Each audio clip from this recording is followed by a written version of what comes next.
Position previews roll on, and today we're talking first base. Welcome into Fantasy Baseball today on Tuesday, February 7th.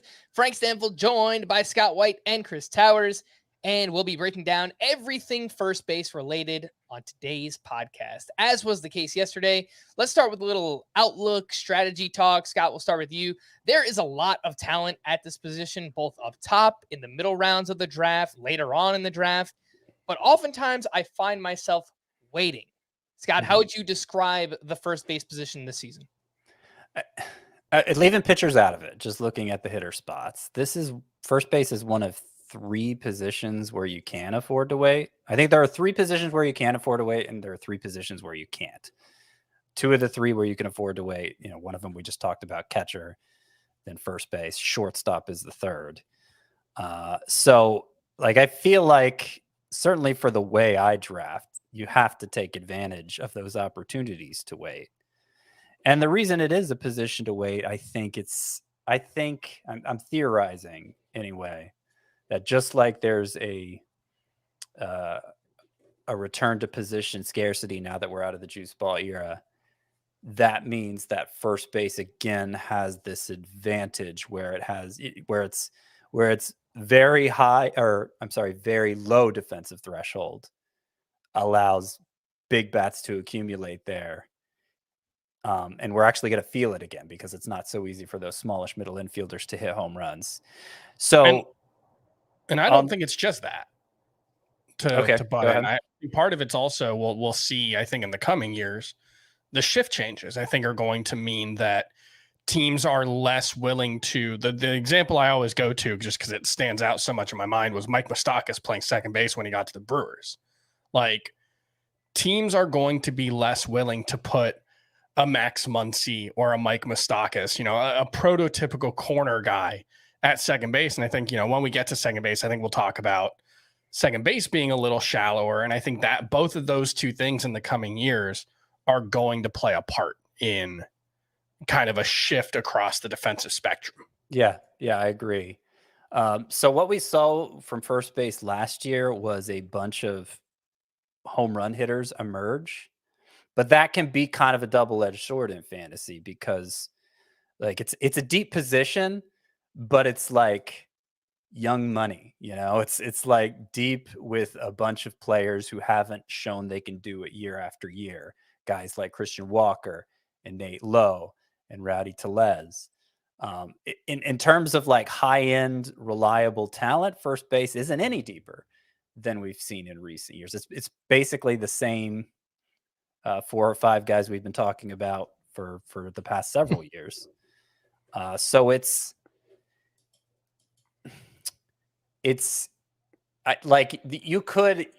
for as deep as it is, you could still miss at the position because you just draft the guy who doesn't follow up on his big performance last year. And yet I'm still willing to take that chance. Ideally, in an ideal world, because it's so much more important to fill third base, second base, and outfield early.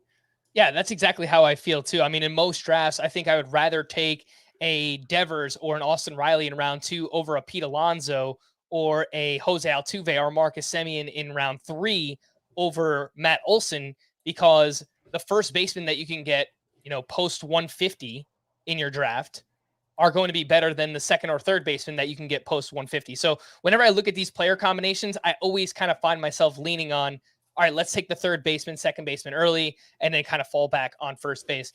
Chris, plus, and I know I'm talking a lot here, but because I feel like it is going to be a position where offense kind of accumulates again, even if you do miss, let's say you take Christian Walker and he's a total bust this year. I feel like this is the position where you can feel most confident new talent is going to emerge over the course of the season. In fact, there are several rookies that I feel really excited to draft at this position, even if I miss out on the Christian Walker class. And we'll get to those a little bit later on when we get to sleepers, breakouts, and bust. Chris, how are you looking at the first base position? What is your early strategy in the drafts that you've done? I think I probably take a NIPS strategy when it comes to first base. It's no intentional positional strategy. And that's not to say that I do that across the board, but with first base, I think it mostly just depends on where you're drafting, right? If you're picking 10th, there's a decent chance you're going to take a first baseman just because Freddie Freeman or Vladimir Guerrero is probably going to be one of the best players who's available at one of your two picks. If you pick in the first, in the top three, you may end up with Pete Alonso in the second or third round, but I think it's much more likely. It's much more dependent on where you are in the draft order. I think is going to influence how I approach the position. But yeah, the one thing with first base and, this idea that because of the shifting landscape, first base might become what, certainly I grew up being accustomed to, which is like first base is the slow plodding power hitting position. And it may return to being that, but it's also worth keeping in mind that, if you miss out on the top tier at first base and you settle for a Christian Walker and he doesn't hit, you might be able to find 25 home runs at first base. That's going to be easier there than any other position. Will you be able to find batting average?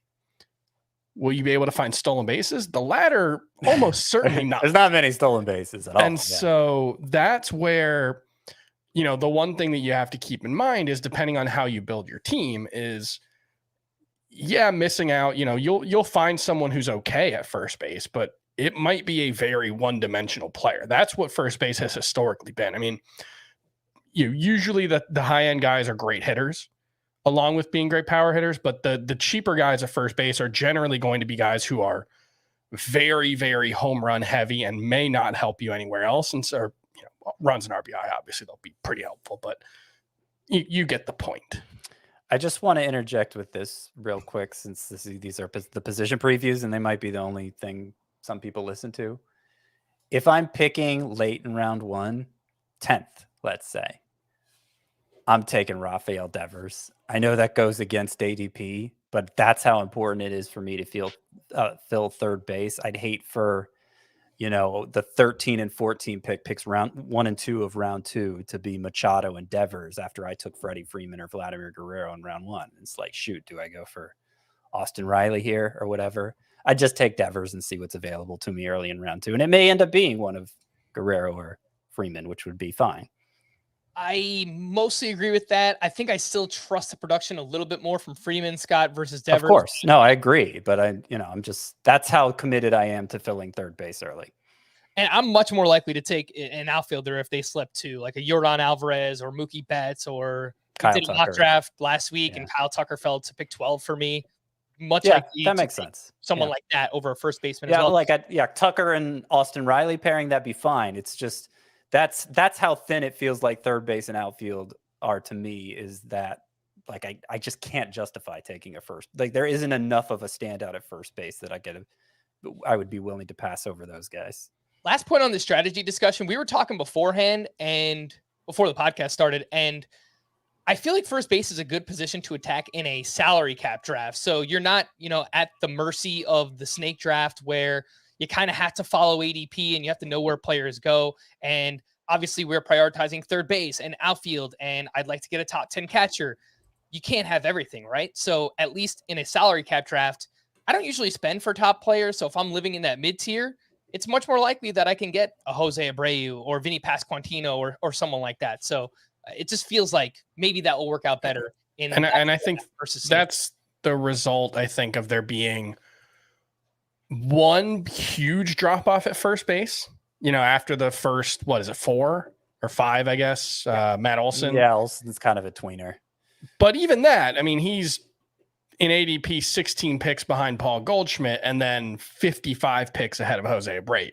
But after Abreu, it's like one first baseman every 12 picks on average, or even fewer. So I think part of it is that if you want one of that 5, I think there's going to be bidding wars for them. And whichever one of those 5 is the last one nominated, you could very well see that person going for way more than they should. Right. But then after that, there's gradients. And so I think that's going to help in those salary cap leagues because there's not going to be desperation. There might be desperation for a Vinny Pasquantino just because he's so popular. But like, is the difference between Christian Walker and Anthony Rizzo something that someone's going to bid up $4 for? Probably not. Those guys are all going to go like $7 or $8, I would think. All right, let's jump into ADP. The 4 horsemen. We have 4 first base options going in the first 2 rounds of ADP. And it feels like these are the ones that have been most consistent the past couple of years as well. Freddie Freeman with an ADP of 11.5. Vladimir Guerrero Jr. going right around him. His ADP is 12. So if you play in a 12-team league, he's right on that, round 1-2 turn. Pete Alonso, ADP of 17. And Paul Goldschmidt, oddly enough, who was the best of this bunch last year, has the lowest ADP, 22.5 as of now. We'll start with Freddie Freeman. Scott, incredibly consistent, has hit 295 or better in 7 straight seasons. He has 113 or more runs scored in each of Freddie Freeman's last 3 full seasons. He's also incredibly durable. He's only missed 10 total games over the last 5 years. That is Freddie Freeman. Where do you land on the Freeman versus Vladimir Guerrero Jr. debate? Well, as I just kind of laid out, I'm probably not taking either. But if we're doing a first base only draft, then I put Freddie Freeman just a little ahead of Vladimir Guerrero. Guerrero showed 2 years ago, of course, that he is in a different class upside-wise. But Freddie Freeman, it was pretty amazing, actually. He was, at least according to the CBS rating system, he was the number 2 overall player in roto leagues last year, even though he hit 21 home runs. It was his fewest home runs for a full season since 2015, and he was still the number 2 overall player. And of course, nobody's drafting him to be the number 2 overall player. Partly that's because he hit a career high 325. Or actually, well, if we count 2020, it's not a career high, but for a full season, career high 325. And partly it's because he had a career high 13 steals. It was the second time we've seen him steal double-digit bases, and stealing is going to get a lot easier this year. So I'm cautiously penciling him in for double-digit steals again. And he's one of only a couple first basemen I could say that about. So that helps. But I think looking at the track record, there's a good chance he hits 10 more home runs than he did last year. And then where will that put him in the rotisserie rankings? So I think by emphasizing Vladimir Guerrero's upside, we might be underselling Freddie Freeman's upside. I worry a little bit about the power. I think he's probably more of a mid-20s home run guy at this point. And Chris, something you brought up a lot last year, and I thought it was really interesting research, is that power hitters who have relied on going to the quote-unquote power alleys up the middle to like left center and right center, a lot of those players struggled with power last year in this new environment. The humidors, the dead end balls, whatever you want to call it, these guys suffered power-wise. Freddie Freeman, Jose Abreu, Nick Castellanos, those are all guys that usually kind of live up the middle in terms of their power, and they all suffered. So there's a chance Freeman could get back on track, but I would just cautiously project probably mid-20s home runs at this point for him. Yeah, and the other thing you have to keep in mind, I think one more philosophically is just when we talk about Vladimir Guerrero being a higher upside player, we kind of mean he's a higher variance player. But their upsides are probably pretty similar. Yeah. Freddie Freeman's really, really good. Like, maybe he doesn't have the 2021 Vladimir Guerrero ceiling, although I don't know how far off the best case scenario Freddie Freeman's season is. But I will also point out, we haven't mentioned it yet, but he is 34 years old. And he has aged incredibly gracefully. He is metronomic in terms of his consistency, but it comes for everyone. The aging curve, and some people have a very steep aging curve and some people have a very gradual one, but it's there for everyone. And I'm sure you could poke holes in Freddie Freeman's game and find some reason to believe that he's going to fall off. I don't really see it. His barrel rate was lower last year than it had been in any season since 2018. That's about the only thing, but he's so good at everything. He's kind of a perfect hitter in a lot of ways, right? Like if you were designing a hitter to thrive in any era of Major League Baseball, like Freddie Freeman hits a ton of line drives, hits the ball really hard, has impeccable plate discipline.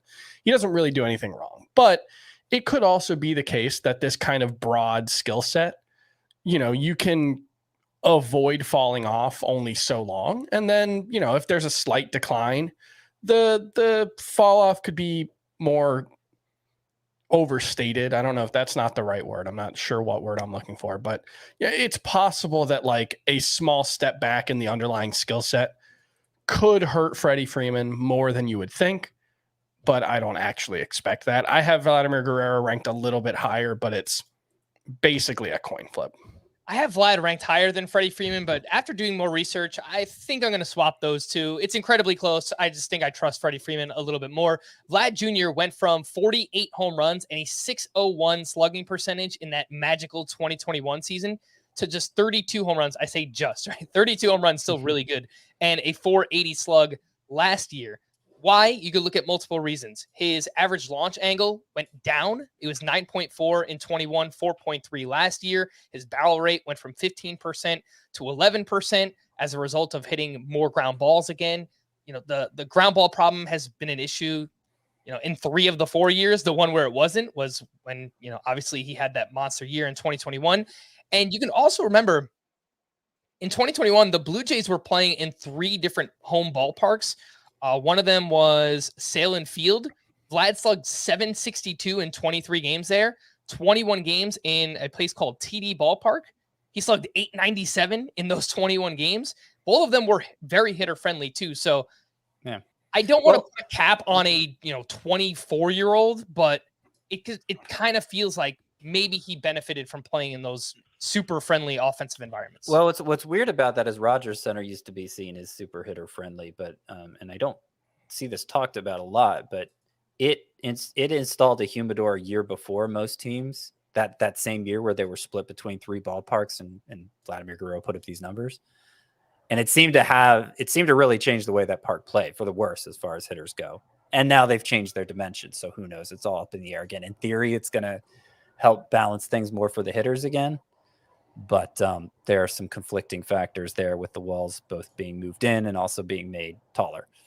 One thing I will point out regarding that is I don't know how much to take from the minor league park splits from 2021, because he also went from having a 925 OPS on the road in the first half of the season to an 835 on the road in the second half. So like he also just wasn't as good on the road. And that was true everywhere he played. And they didn't play at Rogers Center until the second half of the season. So, or no, they didn't play at Rogers Center at all. So, you know, that's. No, 2 years ago they did play. I think they eventually did. Yeah. Okay. That's what I was. Yeah. They played about half their games their home games at Rogers Center, a quarter at the other 2 spots. That's what I thought. And so he was worse at Rogers Center than the 2 other quote unquote home parks, but he was also just worse in the second half of the season. Yeah. Look, I still think there, again, variance is what you want to call it. That's what Chris called it. I still think there's a lot of upside for Vlad Jr. So I don't want to sell that short, but if you're looking for just consistency and a little bit more safety, I think Freddie Freeman is probably the one for you. Pete Alonso, if you want power, I mean, he is as consistent as they come. 146 home runs, 380 RBI since the start of 2019. Those are both the most in baseball during that span. So again, incredibly consistent, has cut down the strikeouts, which has helped the batting average. Scott, I like the player in Pete Alonso, but the skill set is like mostly power in the second rounds of drafts. I'm probably not going to draft him much, and it has nothing to do with Pete Alonso. Yeah, I agree. I think the most interesting thing I could say about Pete Alonso, and it involves another player, Matt Olson, is that for the past several years, I've kind of said they're the same player, just one bat's left-handed, one bat's right-handed. And I do feel like this separation has emerged between them that justifies Pete Alonso going earlier. Basically, it comes down to Pete Alonso's strikeout rate has kept getting better. And Matt Olson, after taking a big leap forward with that in 2021, took a big step back last year. And so now there's this gap in batting average that I'm not confident is going to go away. So Pete Alonso deserves to be mentioned more in the same breath now with Freeman and Vlad than with Olson. But I agree in round 2, there are just bigger priorities for me. I mean, I'm probably for the same position scarcity reasons that I talk about reaching for Rafael Devers late in round 1. I'm probably reaching for Nolan Arenado late in round 2 rather than accepting Pete Alonso. Let's move over to Paul Goldschmidt, who was amazing last year. 317 batting average, 35 homers, up over 100 of each runs and RBI, chipped in 7 steals. He was the second overall player in Roto last year behind only Aaron Judge. He's going to regress, Chris. The question is, how much will Paul Goldschmidt regress? The expected batting average was 261. That's a little scary. His xSlug was 582, nearly 100 points lower than his actual slugging percentage. 482. What did I say? 582. Yeah. So 100-point difference there. Yeah. That would be, I mean, if you slugged, almost 700, that would be insane. But yeah, so there's disparity in the expected numbers, and Paul Goldschmidt's 35 years old, Chris. So how much do you think he regresses? And is he someone maybe you would shy away from because of those underlying numbers and the age and all that fun stuff? It feels dumb to bet against him because we've done it like 3 different times, and every time he seems to come up with some kind of trick to overcome it. And it's one of those things where, like, I don't know if Paul Goldschmidt is going to make it into the Hall of Fame. Paul Goldschmidt is a Hall of Fame caliber player. I don't know if his peak will end up having been long enough, but like these kinds of players tend to age really well. Freddie Freeman's another example of that. I think Freddie Freeman will get into the Hall of Fame. But like these guys tend to, one, I think outperform aging curves, and also just they tend to outperform like expected stats, right? Like that's what makes these guys great, is they're outliers. And so, yeah, Goldschmidt's going to have some regression, but it's not like overperforming expected stats is, a rarity for this guy. So there's something in his skill set. His all fields hitting ability is probably part of it. The fact that he's relatively athletic, although he's certainly lost some of that. I don't think I've drafted him yet, and there's a decent chance I won't, but I definitely feel like I might regret that because the regression's already baked in. Like you said, he was the number 2 player last year. He's going. Yeah, I should mention, I think I said Freddie Freeman was the number 2 Roto player last year. Goldschmidt was actually 2. Freeman was 3. Yeah. So like it's baked in, not entirely. It's not like he's going 40th overall or whatever like he was last year, but you don't have to pay full freight for him to do what he did last year again. After the big 4, we have one lonely option before we see a big drop-off in ADP. Matt Olson has an ADP of 38.5. Really no discount from last year. The batting average did take a step back, but last year the ADP was 35. So basically, same spot here for Matt Olson. First year in Atlanta, he hit 240 with 34 home runs and 103 RBI. Scott, the batted ball metrics actually got better last year. Matt Olson hit the ball harder. The problem, as you mentioned, the strikeout rate went back up. And he had a terrible September where he hit 193, which actually dragged the batting average down from 250 to 240 at that point. So I would expect a 250 batting average with mid-30s home runs once again. Yeah, I do think I have a hard time drafting Matt Olson, and this kind of sums up what I talked about as my strategy at first base at the beginning. You look at Matt Olson's stats last year, you look at Christian Walker's stats last year, identical, to quote my cousin Vinny. Now, that was probably Christian Walker's best case scenario. And while I don't think last year was Matt Olson's worst case scenario, it was probably, his 40th percentile outcome or something like that, maybe 50th percentile. Like he could definitely get a lot better. And we've seen it be a lot better. So it's just, again, like unless I get Matt Olson at a real discount, like maybe starting in round 5, if he's still there, I could think about taking him. They're just bigger priorities for me in the rounds before that, and I'm just willing to roll the dice on a Christian Walker like first baseman later.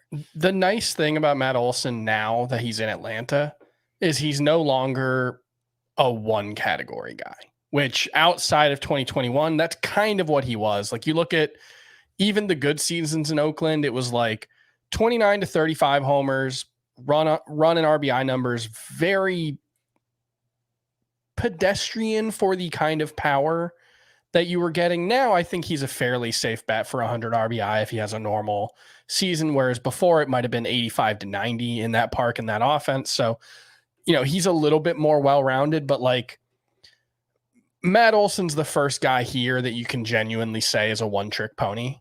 And it's a good trick. He hits a lot of home runs, but he's a much more limited offensive player than the rest of the other five. Even Pete Alonso, I think one is just a better power hitter than Matt Olson, but also is a more well-rounded hitter. And, I don't know, the lineups are very similar, I think. So the RBI disparity from last season probably won't sustain, but Alonso's more contact-oriented profile probably makes him a better RBI guy as well. Unless that changes, because, sure, Matt Olson's 2021 season was the best strikeout season either of them have had, I'm pretty sure, 16.8%. And he hit 271 that year, and we thought at the time, well, maybe he could hit better than 271. And he switched leagues, which is very difficult to do. New team, a lot of pressure, just signed a big contract after the Braves trade for them, was replacing a franchise icon in Freddie Freeman. There's a lot of pressure on Matt Olson last year, and so you could see how he might improve based on that. But again, as you pointed out when we started talking about Matt Olson, Frank, you're not really getting him at a discount, and I feel like to justify it, you need to. Yeah, I thought he was being overdrafted last year. This year definitely feels like that. Fantasy drafters are sharp, man. So they see the underlying numbers. They see the lineup too, right? Pete Alonso had 131 RBI last year. That was tied for the league lead. I think the Braves lineup is one of, if not the best in baseball. If everything clicks for Matt Olson and he hits 40 homers, he can put up 120, 130 RBI with those. That is where the strikeouts matter, though. Yeah. It's not just with batting average. You don't get a ton of sacrifice flies every season. I think that's overrated, but just you have more opportunities to drive in runs when you're not striking out. All right. After Matt Olson, we dropped down 55 spots in ADP, and we have 3 options between picks 90 and 100. So this is a very, very small range of picks here where these 3 are going. So you basically have to decide which one you like most. We have Jose Abreu at ADP 93, Nathaniel Lowe at ADP 98, and Vinny P. Baby. Vinny P. Baby. I wanted to get that in there because Scotty's always saying Vinny P, baby. Every time you say it, Scott, I think of Dick Vitale and Dickie V, baby. I always think of that. So we got a new drop, and we're going to be using it for Vinny P. Anywho, Jose Abreu is now in Houston with the Astros. Last year's power output seems like it was kind of fluky, unlucky for Jose Abreu. Nathaniel Lowe's coming off the breakout, and Vinny Pasquantino is everyone's favorite breakout. So, Scott, we'll start with you. If you have to choose one, are you going Vinny P, Jose Abreu, or Nate Lowe? Definitely not going Nate Lowe. So here's the thing. I've talked before when we were talking about first base tiers, and maybe I might go forward with this when I release tiers 2.0, because I feel pretty confident I'm not going to pay the price for Matt Olson, and because I want to build in opportunities to wait at first base, I might end up tiering both Jose Abreu and Vinny Pasquantino with Matt Olson, even though ADP doesn't say I should do that. In theory, tiering players should be completely independent from ADP. And I think they both have that kind of upside. I think Jose Abreu, you look at the StatCast page, identical to 2021, where he hit twice as many home runs as last year. And I'm like, red sliders, really hits the ball hard. In terms of ability metrics, like metrics that would measure pure ability, there's no decline in Abreu. I don't know why he hit half as many home runs last year, but it seems like a total fluke. And I have a lot of confidence in him bouncing back even at his age. Of course, he's with the Astros now, so better supporting cast too. But Vinny Pasquantino, I don't want to give up the whole Vinny Pasquantino thing now because we got breakouts coming up. Just do it now. There's no point in holding it on, All right, fine. Vinny Pasquantino is, I didn't have the page pulled up, but basically he was a monster each of the last 2 years in the minors. Finally got called up last year in late June. Struggled a little bit at first, but then over his final, let me pull it up. That was the only position he played. 40 games. Nice round number. He hit 362 with 7 home runs and 996 OPS, 21 walks, versus 12 strikeouts in those 40 games. Like, he is that rare combination of impacting the ball really hard and like both high quantity and high quality contact that points to a really high ceiling for him. So I know it's kind of about a roundabout way of answering your question, but I rank Jose Abreu ahead of Vinny Pasquantino, but I'm tempted to change that just because I am one of the few people in the world who ranks Jose Abreu ahead of Vinny Pasquantino, which means if I continue to rank Jose Abreu ahead of Vinny Pasquantino, I'm never getting Vinny Pasquantino. And I don't like that idea because I love Vinny P, baby. Scott, I actually rank Jose Abreu ahead of Vinny P, baby. As well. I'm the only one. Hey, look, I will actually do it though. If they're both on the board and I need a first baseman at that point, I will take Jose Abreu over him. I've long been a Jose Abreu stan, so I guess maybe. Look, I think you line them up next to each other. I think Abreu's a better bet for batting average, a better bet for RBI, just based on the skill set, the park, and the lineup. I think home runs should probably be a push, although Vinny P hits the ball hard and has a very fly ball and pull oriented swing. So I think he's someone who could, sneak his way into like 36 homers. But I do, I think the lineup and park context are enough to, like, if you think it's a tie, I think it's enough to give Abreu an edge, because like Pasquantino, the comp that I've been going with is like a young Anthony Rizzo, except like a much, much worse athlete. Anthony Rizzo was actually a very good athlete for the first base position. Vinny Pasquantino is, he's 25 years old and he's probably already like a 10th percentile athlete in terms of Major League Baseball. Just, he's massive. Like, it's just really hard to be as big as this dude is and be a plus athlete at first base. And so that does make him, even with the shift ban or the shift limitations coming up, it's going to make him easier to defend. He's not going to beat out any infield singles. He's going to hit the ball on the ground to the right side of the infield. And even if there are limitations on how you can play that, I think it's going to make him easier to defend. Whereas Jose Abreu, he's been a very good source of batting average for a long time. His expected average last year, still very good. So I do think I have Pasquantino ahead, but I can definitely see the case for Jose Abreu ahead of him. And I really like Abreu in Houston. I think that's going to go really, really well. I think I don't know if they do futures bets for RBI leaders, but if they do, I think he's a very good choice at what will probably be pretty long odds. Yeah, if you just look at the expected home runs last year by ballpark, if Jose Abreu played all of his games in Houston last year, he would have had 22 home runs versus the 15 that he had last year. So he's not someone that pulls the ball all that much, but that short porch, the Crawford boxes in left field in Houston, that's definitely going to benefit Jose Abreu. I want to quickly talk about Nathaniel Lowe because we have not mentioned him at all. I do agree that I would take both Abreu and Vinny Pasquantino ahead of Nate Lowe, but it feels like some people are kind of discounting the breakout that we saw from Nate Lowe last year, and he completely changed his approach too. So I just want to highlight some of the things he did. He lowered his ground ball rate from 54% to 48%. He raised the launch angle. He was much more aggressive. His swing percentage went from 45% to 52%, and you saw that in his walk rate as well. So he was openly swinging the bat more, and it worked out for him. He crushed left-handed pitching, something that he's continuously he's always done basically in his career. And from June on, he was amazing. 317 batting average, 24 homers, 914 OPS. That was tied for 7th best among qualified hitters. So I don't think he's going to be that player again. I think he probably takes a little bit of a step back, but 280 with 25 home runs, that's probably not far off than what we're expecting from these other two. At least for me, that's what I think Nathaniel Lowe could do again. I think the batting average is where I could see Nathaniel Lowe. He was a like 236 expected average guy the previous season. I don't think he's going to hit 240, but I could see him being closer to 260.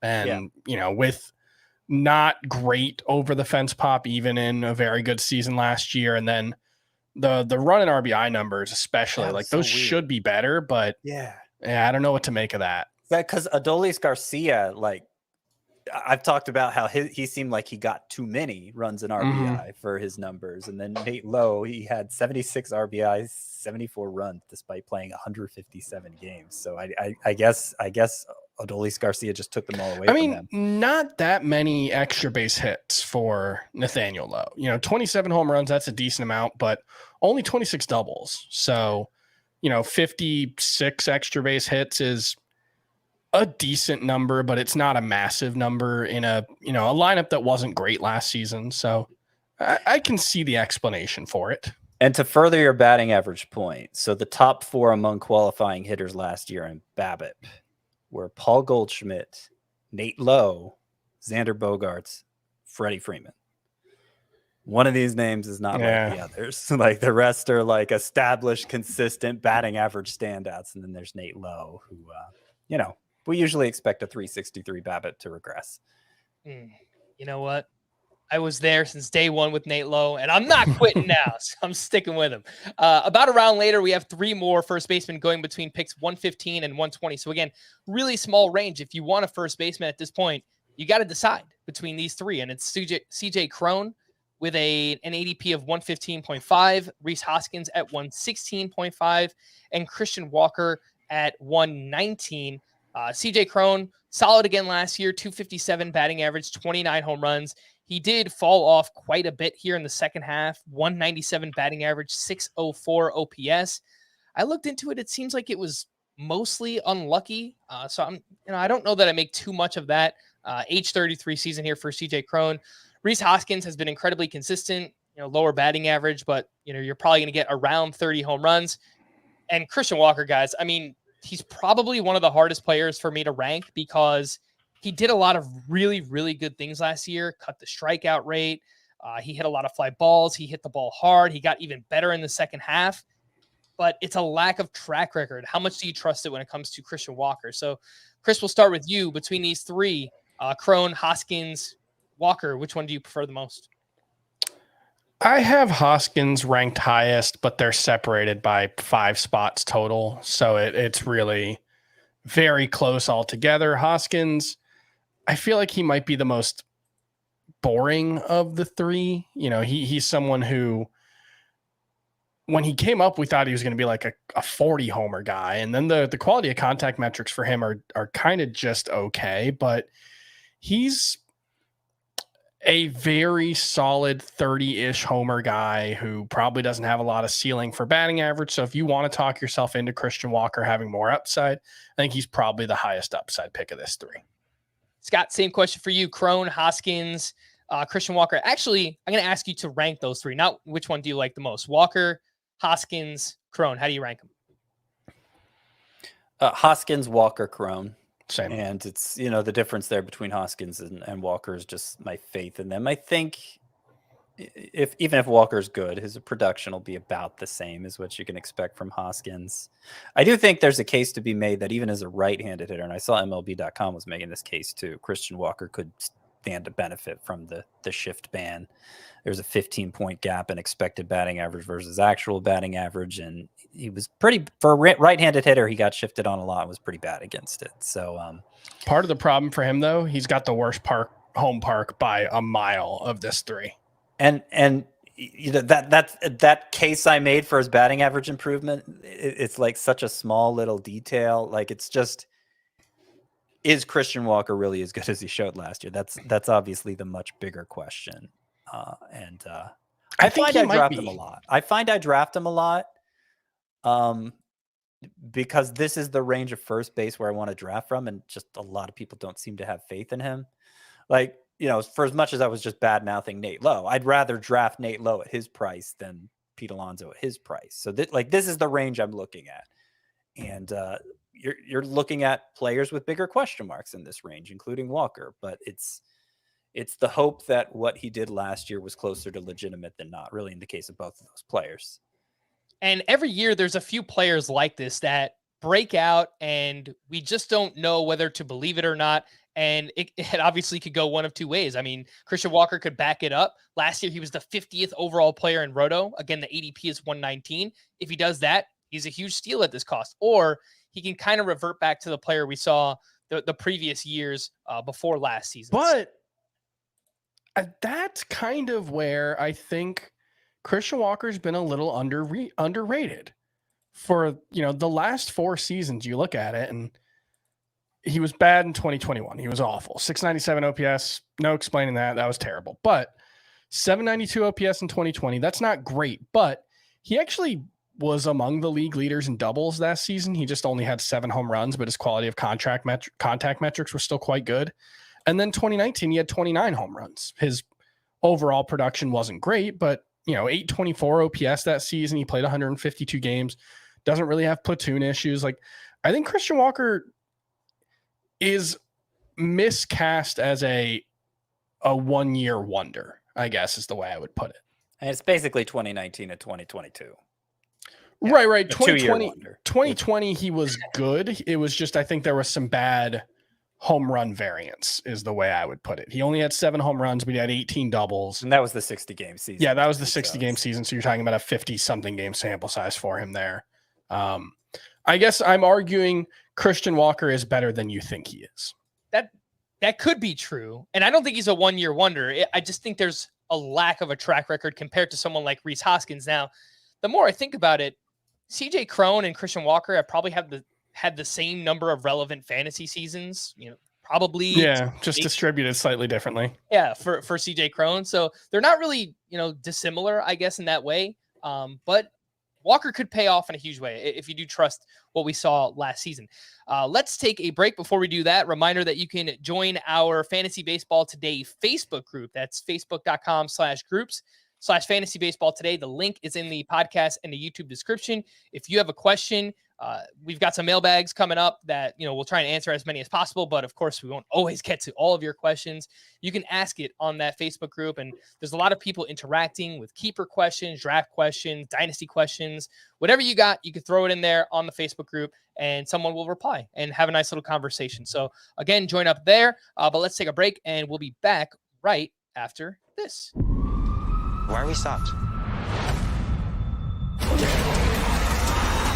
Something bit you. What keeps you up at night? It has to kill you before the next full moon. Well, I don't think it's a 7-foot-tall monster. You're not so sure it's a berry, though. Well, you've never killed anything. That's why you've never had it back before. Italy's best clubs and brightest stars bring show-stopping skills and unbelievable thrills in the fight to the finish for the Scudetto. Stream every Serie A match live on Paramount+. All right, let's do first base, sleepers, breakouts, and bust. We talked about a lot of these names already, so let's not go too far in depth if we already talked about said players. But let's start with sleepers. Scotty, who do you have? You are muted, sir. You pulled the Chris Towers. I was expecting to automatically unmute me coming out of the commercial, but that's fine. I like all 3 of our sleepers. First of all, I'm just going to claim all 3 of them. But for the sake of being different, I'm going to say Miguel Vargas is my personal sleeper. He's one of my favorite sleepers this year. He's one of the reasons why I feel like I can afford to roll the dice, even in that range of first baseman we were just talking about, the Christian Walker, CJ Cron group. Because even if I miss out of them, I can fall back on Miguel Vargas, a very consistent 300 hitter in the minors. Great plate discipline down there, similar to Vinny Pasquantino. And can actually run a little bit. He's very fast. And you could see with 94th percentile sprint speed. You could see with the stolen base league making rule changes to open up base stealing, you could see him making a decent contribution in that category as well. And then the most exciting part of all is it sounds like he's going to be playing primarily second base for the Dodgers, arguably the thinnest position in fantasy. So he won't have eligibility there to begin the year. It's just going to be first base.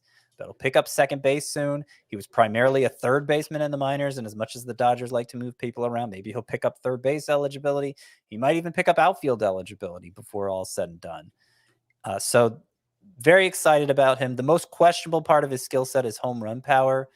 Maybe he's just a 20 homer guy in his prime, but I mean, he's such a he has such a good hitting foundation and is so athletic that it wouldn't surprise me if he was more like a 30 homer guy in his prime. And I think he'll make an impact right away. Clearly, a really intriguing skill set for Miguel Vargas. I think as soon as this season he can hit 270 plus, 15 to 18 homers, double-digit steals, and that's not a player that blows you away, but it's definitely someone that's going to be a contributor. And that's the conservative estimate too, to be clear. Like that's the playing it safe. I'm Mr. Projections kind of projection. It's also a rookie projection, Scott. So I don't want to over. No, I mean, like, look, he could be rookie of the year this year. Come on, he could. Chris, sounds like you have a rookie sleeper as well.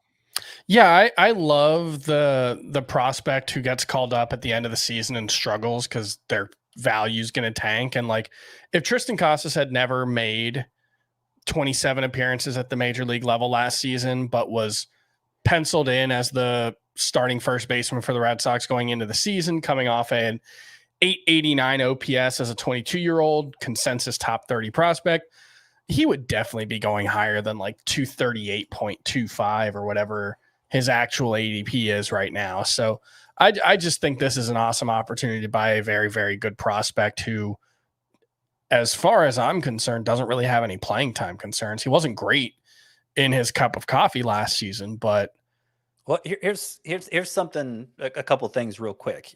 He hit 197.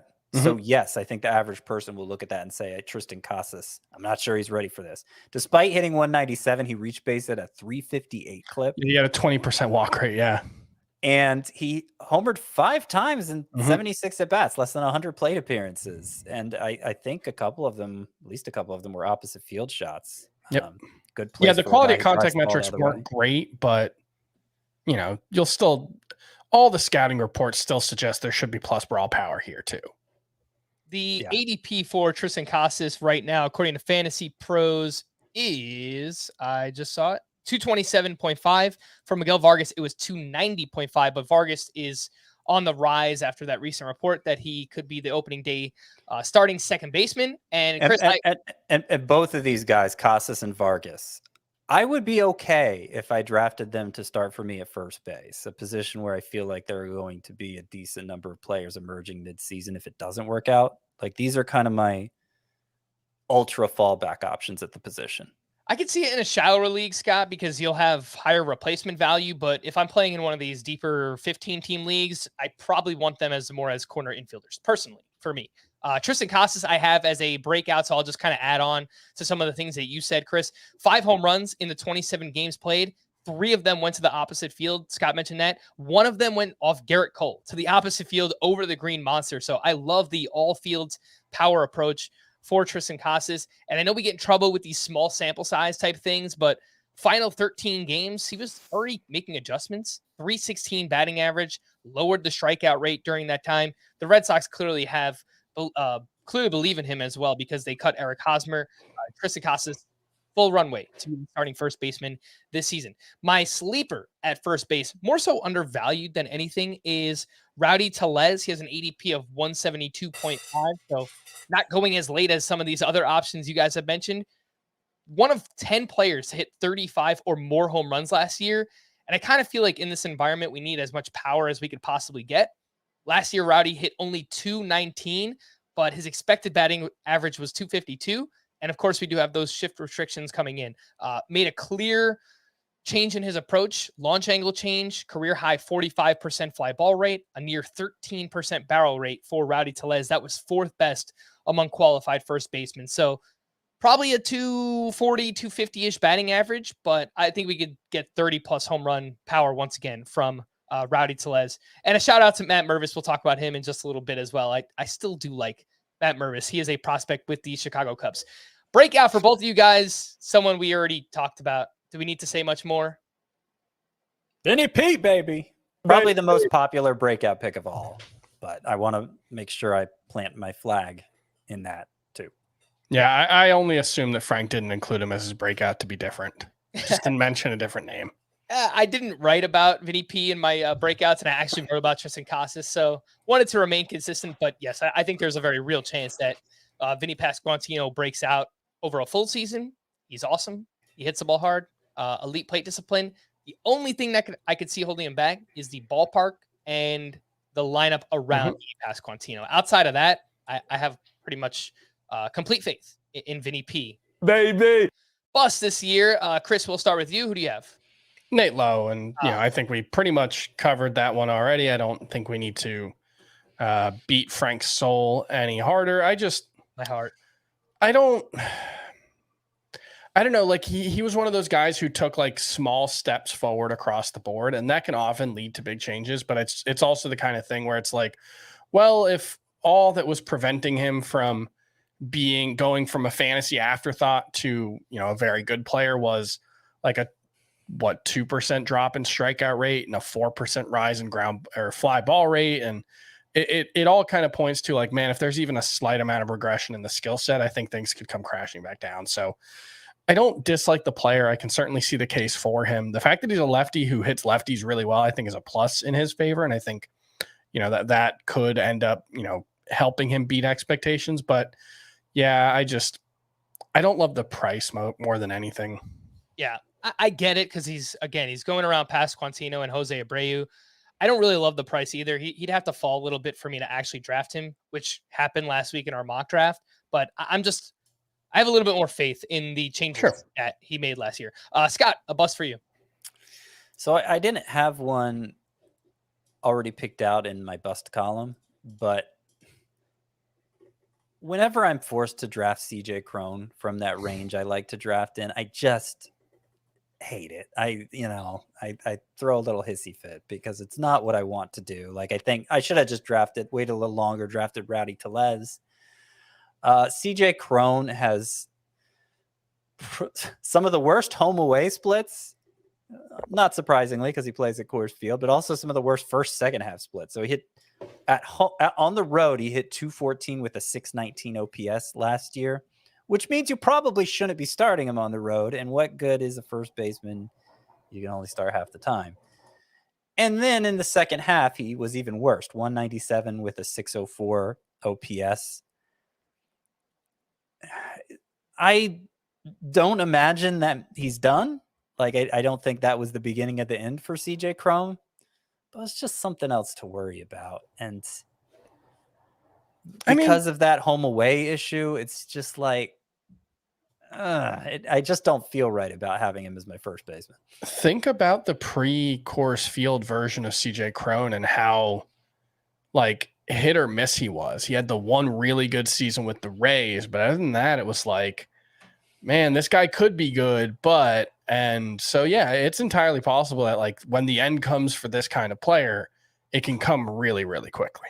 And he had drastic changes in his plate discipline too. The strikeout rate went from 21% in 2021 to 26% last year. The walk rate dipped from 11% to 6.8%. So two things that are going in drastically different directions there. You talked about the split, Scott. I agree with you. I actually have CJ Cron as my bust for first base as well. We do have a bunch of other names to get to. A few other things I wanted to mention. First baseman you will target most. All things considered, just give me a name. The one that you want most at the position is blank. Scott? I mean, it's Vinny P. I know you want just one name here. Realistically, I'm probably going to have Christian Walker or Rowdy Tellez as my first baseman most often. Chris? It's Christian Walker, probably, just relative to his value. I like him a lot. Yeah, it's probably Anthony Rizzo or Rowdy Tellez for me. We'll get to Rizzo in just a bit. Oh, yeah, that's a good one. Scott, I know you wanted to mention prospects moving forward on these podcasts. So we already talked about Tristan Casas. Miguel Vargas has first base eligibility on CBS. Matt Mervis is a Cubs prospect who last year had ridiculous numbers, up over 30 home runs, great batting average. I saw him out at the Arizona Fall League. First game I saw, he destroyed a home run. Then I saw him play in the Fall Stars game. He hit an opposite field home run. I mean, the guy looks like he's absolutely ready. The problem, the Cubs signed Eric Hosmer and Trey Mancini. So we probably have to wait a little bit for Matt. Yeah, Mervis. I mean, Mancini can play outfield. Obviously, there's the DH spot. I'm not totally ruling out Mervis making the opening day roster still. He dominated at AAA just like he got better at every level, or at least his strikeout rate did. Chris makes the Anthony Rizzo comparison with Vinny Pasquantino. I like to apply it to Matt Mervis for the combination of power and contact skills that he shows. And I think internally the Cubs have made that comparison as well. So exciting prospect, but a step behind Casas and Vargas since we don't know exactly when he'll be up. And then a step behind Matt Mervis is Kyle Manzardo of the Tampa Bay Rays, who last year in the minors hit .327 with 22 homers and a .1043 OPS between high A and double A. If you're looking for someone who can have a Pasquantino impact in the second half of this year, I think it could be Kyle Manzardo with the Tampa Bay Rays. Let's get into the rest of ADP. Oh my gosh, there's so many names to talk about. This is a kind of a disaster. Anyway, 5 options going between picks 140 and 165. We have Anthony Rizzo at pick 143, Andrew Vaughn at 144.5, Jose Miranda at 150, Ryan Mountcastle at 161, and Ty France at 165. Chris, I legitimately only find myself targeting one name in this group, and that is Anthony Rizzo. And I swear it has nothing to do with me being a Yankees fan. It's just, I like what he did last year. He kind of sold out for the short porch and the power. I'm expecting a lower batting average, but as long as he's relatively healthy, I think he can push or even exceed 30 home runs once again. Meh. Okay. I think he could hit 30 home runs again. That's kind of all I expect from him. And I think he's a lot of the knocks against him that we had with Cron regarding the, being dependent on his home park, I think are there for Rizzo. He certainly stole a few home runs with Yankee Stadium. There was one specifically where I distinctly remember him. He's like walking back to the dugout. And then you kind of see him go, did that go out? And then start laughing. So like, I think he's like just a one-trick pony, and if it ends up being like 26 home runs instead of 32, which it very well could, I don't think he's going to do enough else to justify being a starter. I think the batting average could be a little bit better too. I know the expected batting average was higher, and we got the shift restrictions coming in. He hit a lot of fly balls, so that leads to a low BABIP and a low batting average. But that's the thing. I think he changed his approach for Yankee Stadium, and I think he might change it a little back because of the shift. Like, he still makes a ton of contact. Yes. And, earlier in his career, like we keep making all these comparisons to Anthony Rizzo because earlier in his career, he was a stud who hit for power and average. Not like Freddie Freeman average, but, 270 to 290.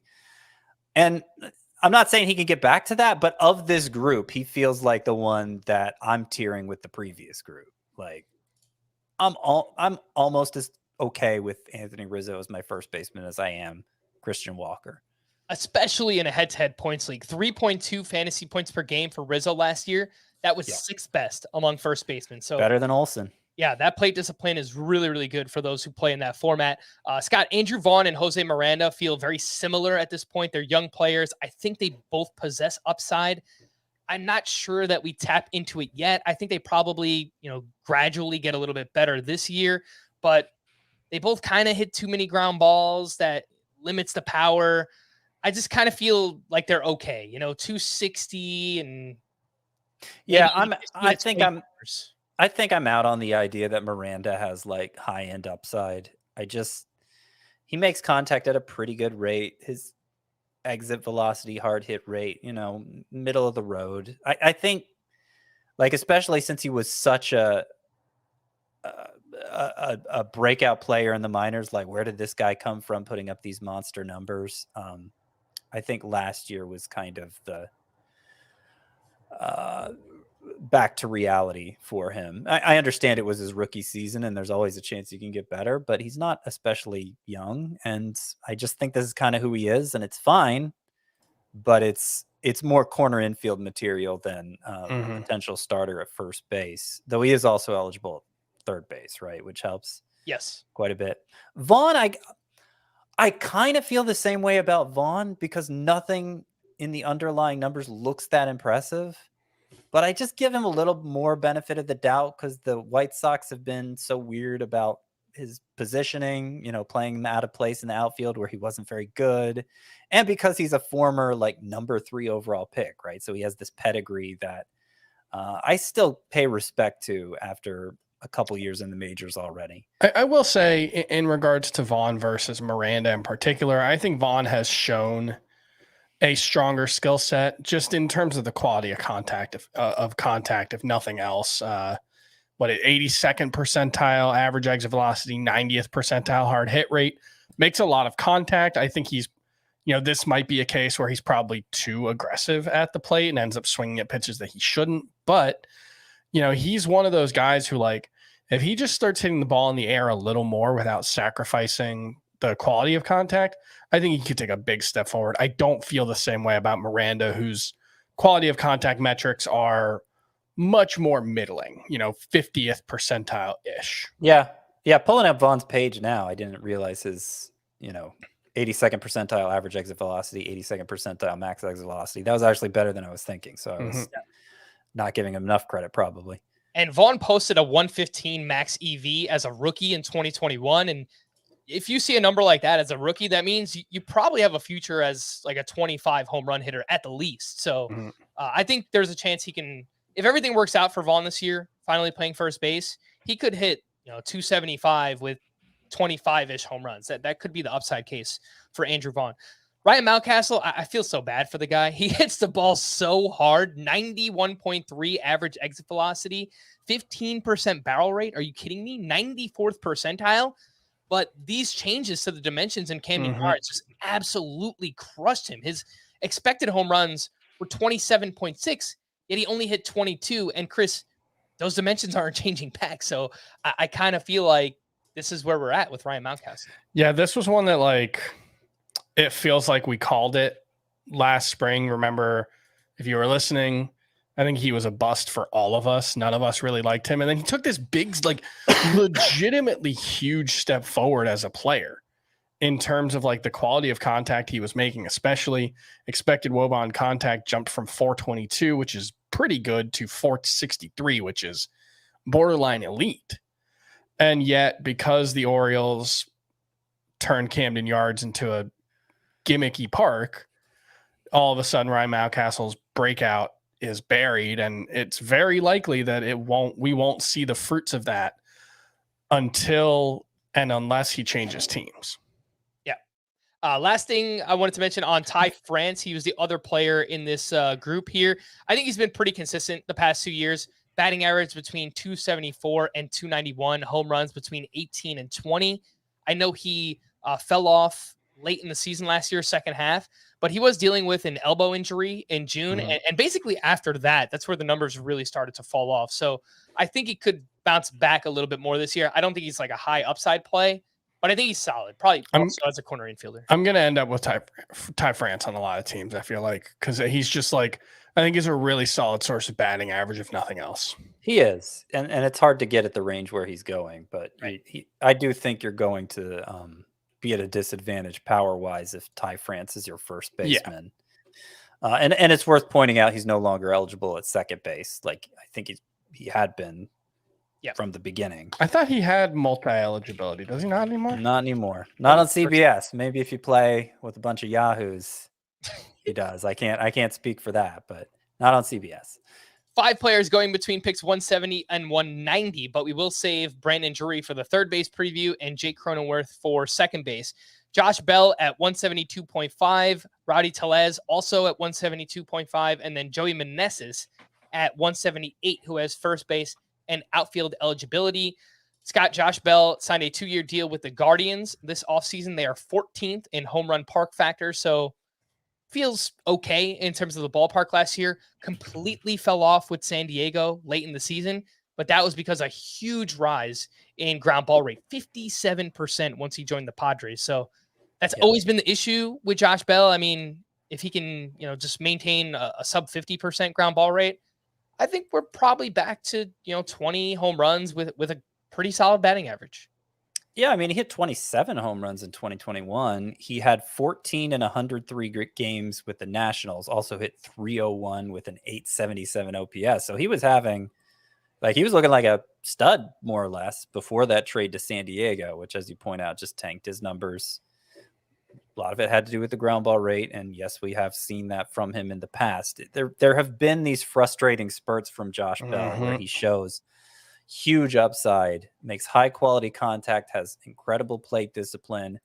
That plate discipline, by the way, like we were saying for Anthony Rizzo, elevates his value quite a bit in points leagues so that he doesn't necessarily need to be a 20 homer guy to be a worthy starter there.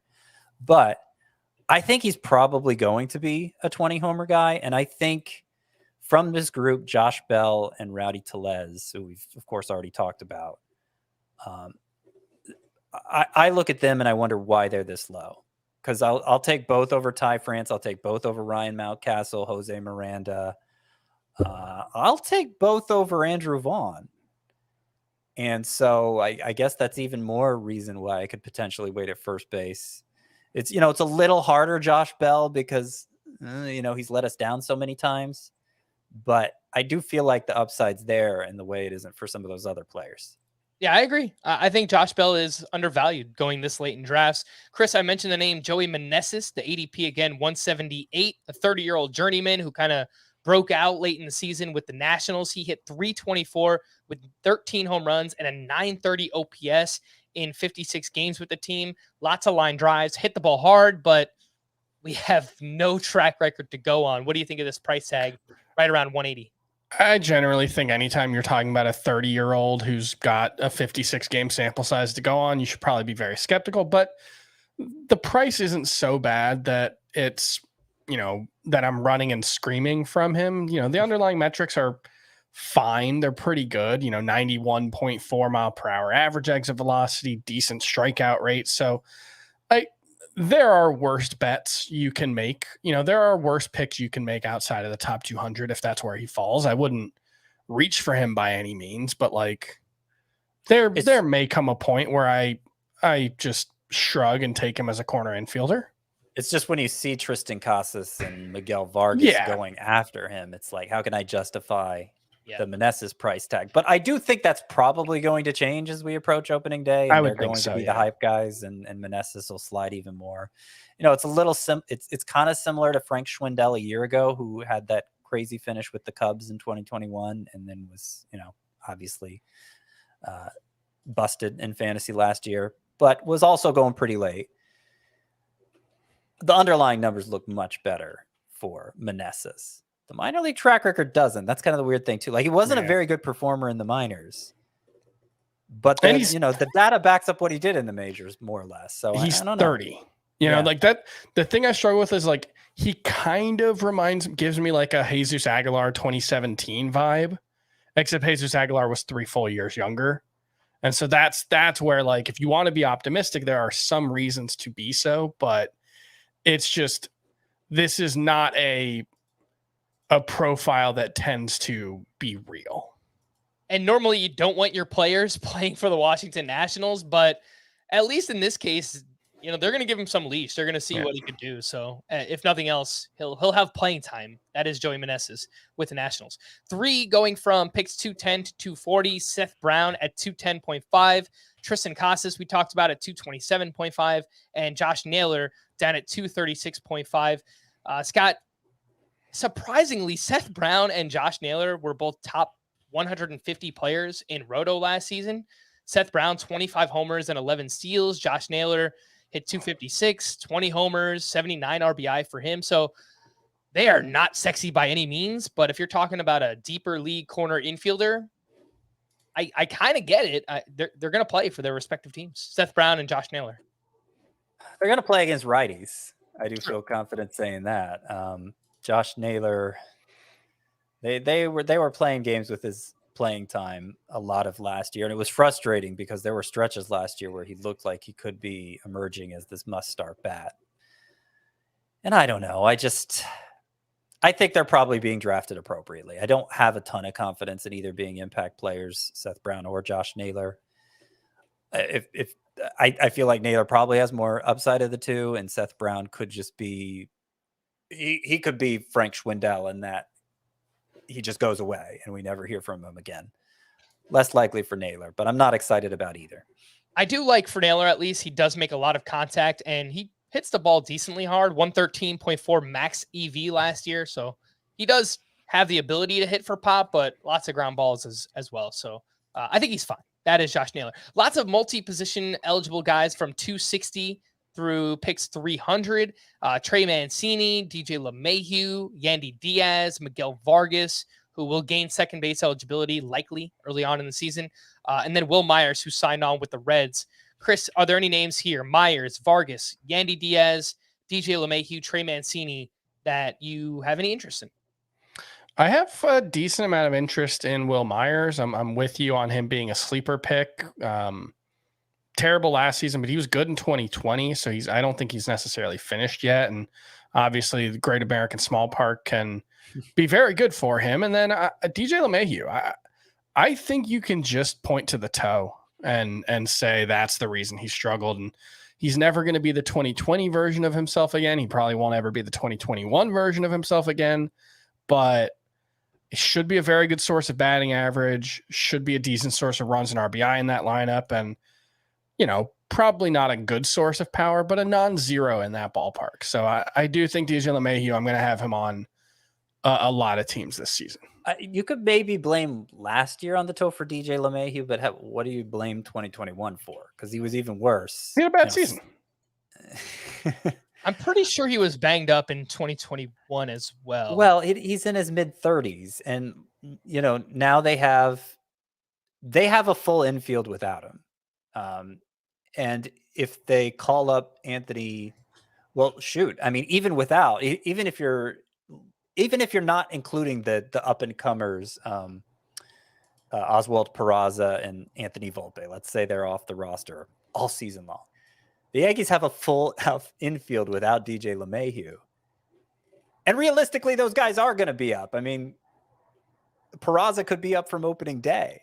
So I'm not saying he's going to be a bench player, but is he going to be a full-time player? And I kind of feel like he has to be. He has to play literally. His profile is such that he has to play literally every day to be a real fantasy asset. So I'm out on DJ LeMahieu. I get it. I feel like we had the same concerns when he first signed with the Yankees. We didn't know where he was going to play, but Josh Donaldson looks like he's completely done. And they could just kind of bounce LeMahieu around. They could play him at second. They could DH Glaber. They could play him at first. They could DH Rizzo or whatever they want to do. But I will point out, through July last year, before he suffered that toe injury, he was batting .285 with 11 homers, 65 runs scored, and more walks than strikeouts. So I kind of agree, Chris. I think there's still a player there, but is he life finds a way. If DJ LeMahieu doesn't hit, then it doesn't matter. If DJ LeMahieu hits, as a low 800s OPS bat, then I think they'll find a way to get him in the lineup. 3 names to know from picks 300 to 400. So we're talking very deep leagues at this point. Spencer Torkelson, former top prospect with the Tigers. Feels like we're just kind of giving up on him too soon. He returned in September last year, and he hit the ball extremely hard during that time. It didn't really amount to much production, but just thought that was kind of interesting. Jared Walsh is returning for the Angels from Thoracic Outlet. And Alex Kirilloff, guess what? Yeah. Already dealing with wrist soreness. Oh, presumably really? Not what Scott was celebrating. No, I didn't see that. Yeah, Man. that's what I read. So Yeah, and he had that surgery to shave down the bone to finally get rid of that wrist injury once and for all. And I actually saw from Baseball America, they were interviewing a bunch of scouts from around the league about prospects who appear to have busted and what they think of them now. And Kirilloff was on that list, and he was one of the few on that list who they were like, yeah, we still really believe in this guy. He's going to be great. I still believe in him too, but not if he can't get that wrist right. And that's discouraging to hear. It is extremely discouraging. Chris, I feel like you might have wrote up Torkelson as a post-type sleeper. Torkelson is in my sleepers 1.0, which went out yesterday. Yeah, yesterday. Monday is a better way to phrase that. And look, there's not a lot to be excited about from his rookie season, but his expected stats were worse than his expected stats were better than his actual stats. His expected stats weren't great, like I said, but he did hit the ball relatively hard. This is still a guy who was a high-end prospect a year ago. So I love taking a flyer on this kind of profile, especially with Comerica Park moving the fences in. Hopefully it will be a more conducive place to hitting. I'm fine taking a final round flyer on Spencer Torkelson. 4 names post 400 ADP. These are the deepest of formats. If you play in draft and hold leagues or best ball or anything like that, JD Davis looks like he might have some playing time with the Giants. Carlos Santana signed with the Pirates. Brandon Belt signed with the Blue Jays. He's finally out of Oracle Park. Can he stay healthy enough to do anything? And Dom Smith, what's dead may never die. I will never give up. has signed with the Washington Nationals. So I think Belt has sleeper appeal. I mean, his best season of his career was 2021, and then he followed it up with a disaster where he was dealing with a knee injury all year. He was really good in 2020 too. A small, tiny sample 2020 size. also, yeah. Yes. I don't feel confident he's gonna he'll probably be a platoon player in Toronto, but it's a situation where he could earn more playing time just by performing. So I think certainly I'd take him ahead of Carlos Santana and JD Davis. Yeah, this is one of those where like with LeMahieu and someone that we were Danny Jansen yesterday, maybe someone else we were talking about yesterday. There's a path to it was MJ Melendez.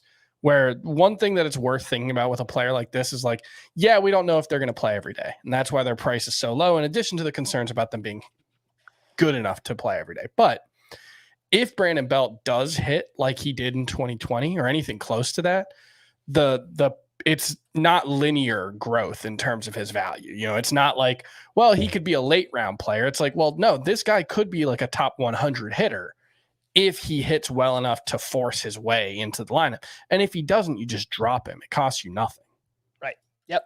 All right. That'll do it for First Base. For Scott and Chris, I am Frank. Thank you all for listening and watching Fantasy Baseball today. We'll be back again tomorrow with Second Base. Bye-bye.